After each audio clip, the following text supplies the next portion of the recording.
Don't we love democracy? Just raise your hand if you agree with that statement. Don't we love democracy? I mean, I do. Emily, you don't? Okay. Democracy. I'm going to explain that just in a minute. So, okay, we practically got a full house here that loves democracy. So, according to most of the Western world, there is nothing better that we could have than democracy. And at first glance, I couldn't agree more. You know, when you look at history, when you look at communism, fascism, and even monarchism, it dawns on you how easy we have it and how grateful we should be for the gift of democracy. Democracy stems from the Greek word demokratia, which basically just means the rule of the people. And so at its roots, democracy's might is that it gives the power to the people to decide their own politics. So you might think to yourself, right, I don't see any problem with that. What could possibly go wrong? Well, it's quite simple, actually. Equally, if not more important than the fundamentally good ideas that democracy puts forward is the implementation of democracy. All right? All right. So today we're going to look just at that. We're looking at society's backbone, political decision-making systems. Okay, first and foremost, let's look at the French voting system. So as you may know, under the Fifth Republic, the presidential election is carried out via a two-round uninominal election. This means that you can only vote for one candidate. So it seems like a simple system, to the point where actually we can't see how it would, realistically improve. And yet we know that it possesses several flaws. An adequate example is in the 2002 presidential election. Although one of the candidates, Lionel Jospin, was eliminated by a small margin in the first round, polls predicted that he could have very well won against either of the other candidates if he had been part of the second round. And now here's where the weakness of this system arises. Every time we have a candidate with a real chance of winning the election, a group of unpopular candidates with similar results take away votes that could have been decisive. Now, this situation isn't unique just to France. In fact, it's even worse in the US, with its mere one round of national voting. Let's take a sports analogy. Picture yourself in a race where the slowest runners could actually hold back the fastest runners by tugging their shorts.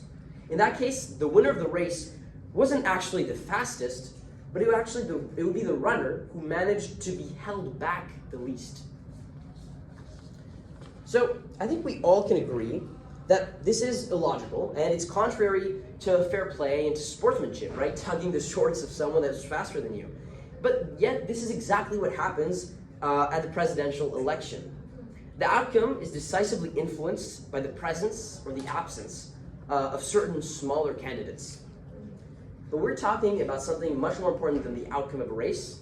We're talking about the future and the outcome of a country. All right, let's get things straight. We have a democracy, and we get to choose our leaders. That's all fine and dandy, but the decision-making system we use is completely messed up. Can't we find a different method to avoid all these problems? Can't we find a way of voting that would be more fair, more thorough, and more representative of the people? Well, believe it or not, that question has been studied by mathematicians and political scientists, and now we can look at it through the eyes of science. All right, so to avoid this kind of situation in France or in the US, one solution would be to simply perform more rounds of voting. However, practically, this would be far too time-consuming. Rather, there exists a solution to fix this problem in only one round of voting. The idea is to ask each voter not to put only one name down, but to rank every candidate by order of preference. With this technique, we can figure out the outcome of each round at once. So to simulate the first round of voting, what we would do is you only look at who was ranked first on each ballot. Then you would calculate the percent that each candidate got and see who came last. And then you would eliminate that name. To simulate the second round, you would again take the first choice on each ballot, except for those who ranked the eliminated candidate as their first choice. Do you get what I mean here? Yes. Rank each candidate, you take the first choice, you eliminate the last choice. Second round, you take every candidate except the one who was eliminated. And for those candidates, those voters, we would take the second choice that they put on their ballot.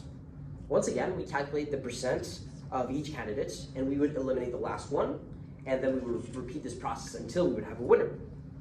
So actually, this voting system truly exists. It's called alternative voting, or instant runoff voting. And the superiority of this method lies in the fact that we can better express the people's true opinions. The problem, though, with this uninominal voting system is that we reduce all our complex opinions to the choice of merely one name. Well, you might be thinking, is alternative voting the way to go? Who thinks that this method is the way to go? I watched a primer video. Yeah? I watched a primer video on it. It did like went Okay. all. I Alternative like this voting? one the best. It's actually used in India and Ireland. New York. Ireland, not New York. No, in Ireland, but also in New York. Oh, New York? Yeah. And so yeah, okay. Well, alternative voting, it turns out that some issues arise. Issues. Yeah, always issues. Usually we know what candidates we like and what candidates we dislike. But when you rank a multitude of candidates in a meaningful way, it isn't that simple for a voter. There are too many things to take into account. And so although this method allows us to rank the myriad of unpopular candidates, as we can see in France or in the US, as soon as we get to the penultimate round, so before the last round, where there's only 3 candidates left, we find ourselves back in the same situation of a 2-round voting election, right? And a really particular mathematical phenomenon emerges in the situation. All right, so let's take an example here. Let's imagine there are only 2 rounds left with 3 candidates, John, Andrew, and Emma. Bye, Jade. Okay, good. So, John, Andrew, and Emma. So let's say 34% ranked Andrew before John, or sorry, John before Andrew, and Andrew before Emma. Okay? This is on camera. Yeah, it is. Sure. And Andrew before Emma. And then you say 32% ranked Andrew before John, and John before Emma. And then finally 34% Emma before Andrew, Andrew before John. All right, you got it? Andrew Yang for the Andrew, win. yeah, I know. So let's simulate the first round. So everyone would vote for the preferred candidate. So John would get 34, Andrew would get 32, and Emma would get 32 as well. This would eliminate, Emma would get 34. This would eliminate Andrew, because he has the least. Okay? Oh, poor Andrew. But for the second round, those who voted for Andrew in the first round, well, they would vote for John.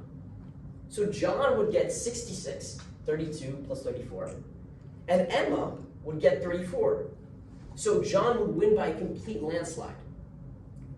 Let's now consider that things didn't go exactly like that. What if John had a more effective campaign and was able to snatch a mere 3% of Emma's votes? Then we would have the following standings.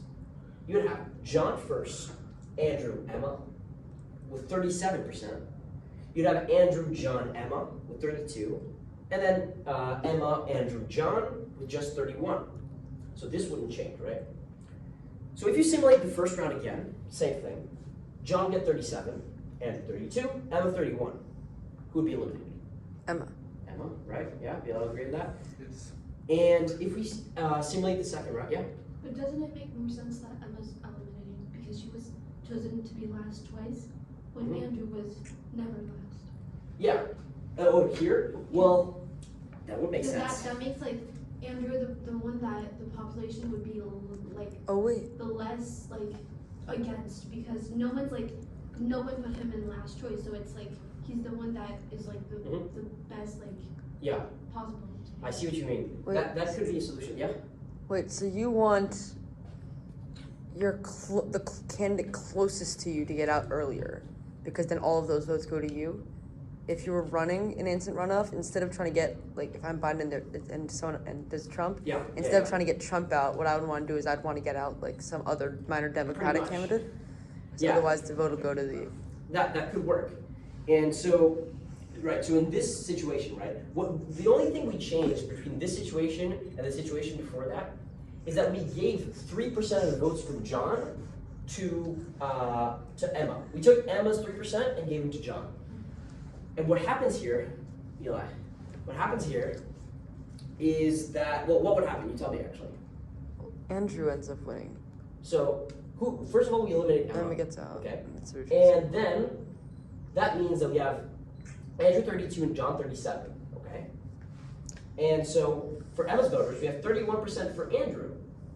So that means 32 plus 31, that's 63, and he only has 37.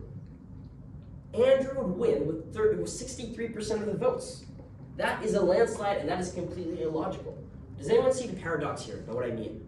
Eli, you seem a bit confused. No, it's just crazy. Yeah, it is crazy how a tiny difference can bring such a big change. It's actually similar to chaos theory. Things kind of always end in a landslide towards the end. Pretty much. And little changes So I guess it makes it not a can landslide. end in a big landslide. So yeah, in the That's first so situation, John's elected, but if he simply gets 3% less votes, 3% more votes in the first round, he could lose. Getting Yeah, more that's what's so votes weird. could make you lose. This, once more, puts democracy in peril. That's So- bizarre.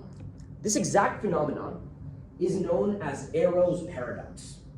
Whether in a classic or in an alternative voting system, as you progress in the rankings, your chance of winning could decline, which is completely absurd. So besides its complete incoherence, this actually breeds what's called as the strategic vote, which is when we don't vote for the person we actually want to see win, but we rather exploit the defects of the system to help our preferred candidate. All right, let's look at another paradox of this system. Let's look at another paradox of this system. All right, let's take the same candidates as before, Andrew, John, and Emma, and let's rank them in the following ways. Andrew, 40%, Andrew, John, Emma, 40%, Emma, John, Andrew, 40, and then 10 for these other rankings. If we simulate the first round, what would happen? John gets out. John would get out. Yeah, because he only gets 20%, whereas we have 40 and 40 for these two. So the second round, it's between Andrew and Emma, right? So that's all good until here. But what if we had a duel between John and Andrew only? Well, actually, John would win 20 plus 40, 60 to 40. You see what I mean? John. Oh yeah, and if it was John Emma, it's Exactly. the same thing. If it's John against Andrew, John would destroy him. But John is still last in the overall rankings. This is absurd. And this actually the same goes for a duel between John and Emma. John would still win, right, 60 to 40. This is absurd once again. And so John is capable of beating each opponent individually, but he's incapable to access the final round, which makes no sense. In fact, this isn't something new. It was actually noticed in 1785 by Nicolas de Condorcet, a French mathematician and philosopher, who actually pioneered the scientific study of political science and political decision-making systems, like we're looking at here. So based on his findings, Condorcet came up with his own voting system called the Condorcet method. It's a creative name. Yes. The idea is simple enough. We organize electoral duels, just like I showed you earlier, between each candidate, and we keep the candidate who can beat everyone else. So if I'm in a duel with everyone else and I can beat them, I win. This seems like a good plan, right? Seems like it. Who here thinks that this system works? Individual duels. Yeah. Oh no, it doesn't. Does it work? No, it doesn't. Emily, No. think it works? It's a It's a loop? It's a loop, right? Because if it's Maybe. A B, I don't know. then Is it a loop? wait, if it's A B, then A wins. A B, A wins. If it's B C, B wins. If it's C A, then C wins. A wins against B, but B wins against C. And C beats A. So it's not. Yes, no one beats everyone. Pretty much. Yeah, so there's actually situations where no candidate is capable of beating everyone else. If we have here ABC, so these rankings. So if we have a duel between A and B, who wins? A. If we have a duel between B and C, who wins? B. And if we have a duel between A and C, who wins? C. C. This means that no candidate can win all of his duels. It's so strange, actually, that it's known as Condorcet's paradox. a contemporary of Condorcet, known as Mr. Borda, proposed a variation of this method. So it's kind of similar in the alternative vote. Everybody ranks their candidates, and then we give them points according to the ranking. So for example, 1 point for last place, 2 points for the second to last, and all the way up, n points for the first place given n candidates. So the winner in this system, right, is the candidate who has the most points. If we apply this to our example with Andrew, John, and Emma, yeah? Okay.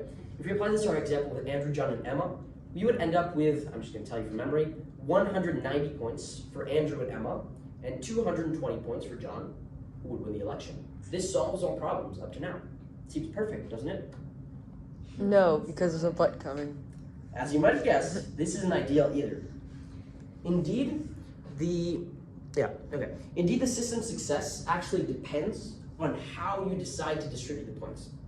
And just like in a classic election, small candidates can still have a decisive influence on the more popular candidates. Although this may seem a bit discouraging, we observed a couple of electoral systems, and none seems perfect, right? Nonetheless, at least now we know what we're looking for in a system to make it good, to make it successful for democracy.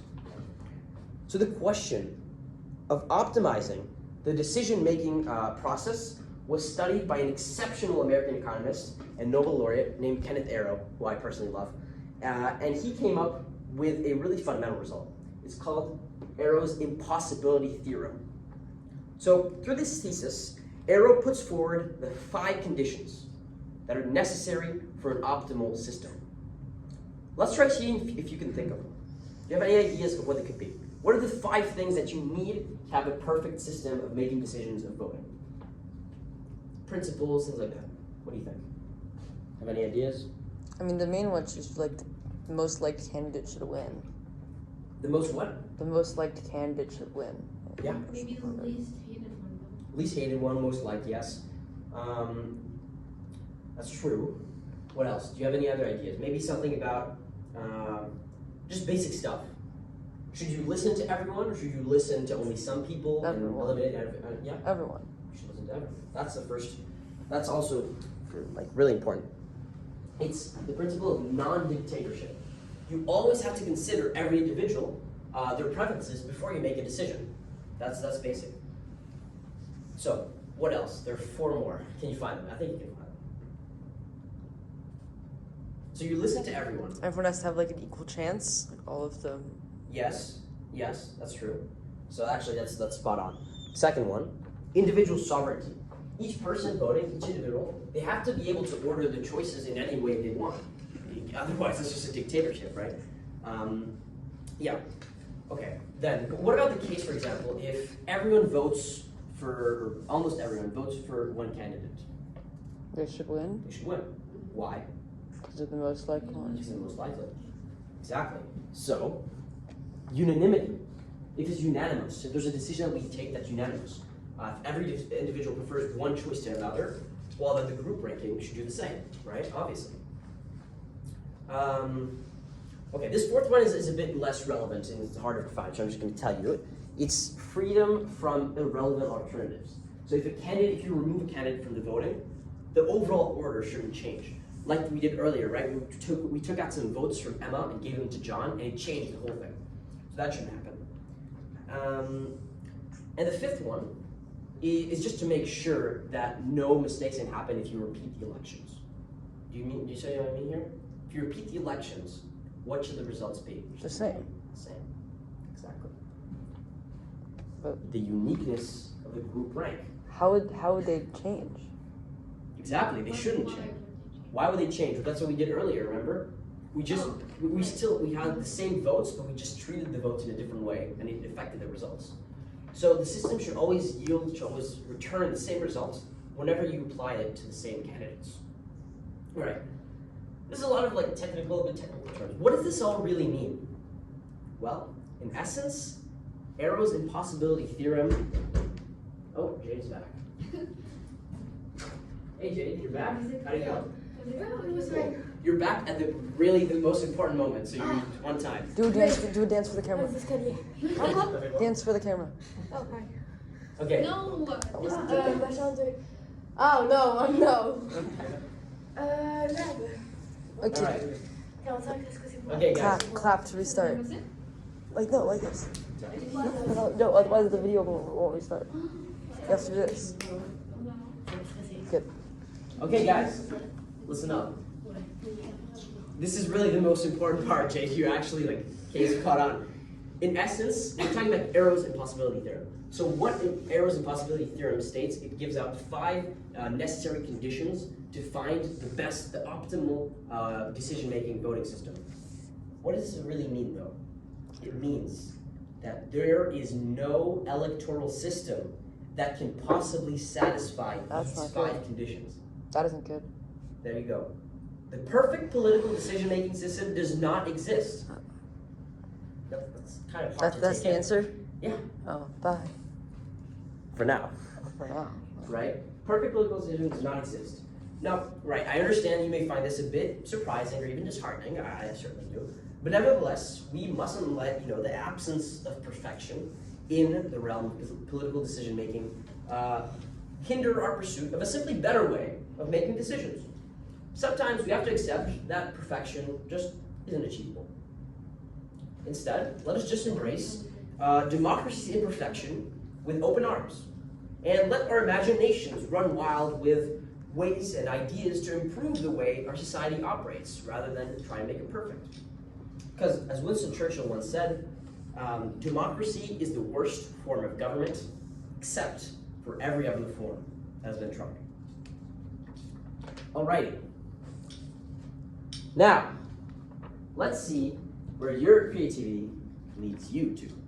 For this activity, you can get into groups or individually, whatever you want, and you'll have a few minutes to think of a new way of approaching political decision making.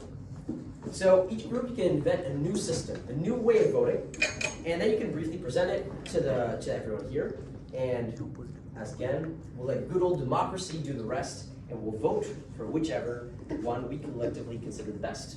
When you have your groups ready to go, stage is yours.